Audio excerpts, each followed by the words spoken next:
نفي فريق باريس سان جيرمان الفرنسي الأخبار التي انتشرت في الأيام القليلة الماضية بشأن تقديم الفريق الفرنسي لعرض قيمته 200 مليون أورو لضم اللاعب ذو الأصول المغربية لامين يامال من برشلونة في الفترة المقبلة. ونقل الصحفي الإسباني خوان فيشانسيز جوابا عن إدارة باريس سان جيرمان نافية فيه حقيقة عرض الفريق الفرنسي لضم يامال بشكل قاطع.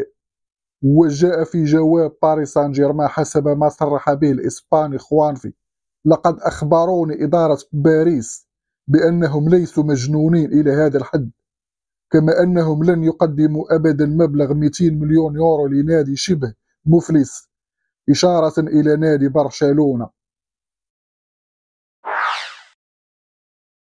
تقدم ملك الأردن عبد الله الثاني ابن الحسين بطلب إلى مدرب المنتخب النشامة الإطار الوطني الحسين عموتة بعد الإنجاز الذي حققه في النسخة الأخيرة من مسابقة كأس آسيا التي نظمت بقطر.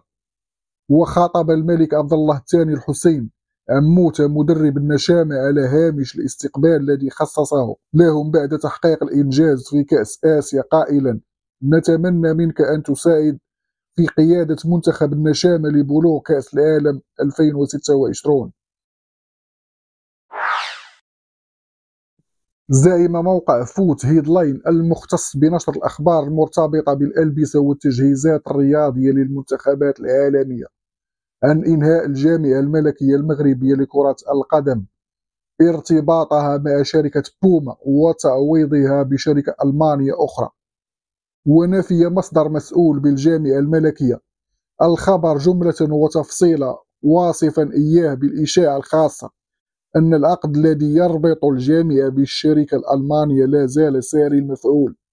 وزاد مصدرنا موضحا: ما كتب غير صحيح ولا أساس له من الصحة، والعقد لا يزال مستمرا مع شركة بوما.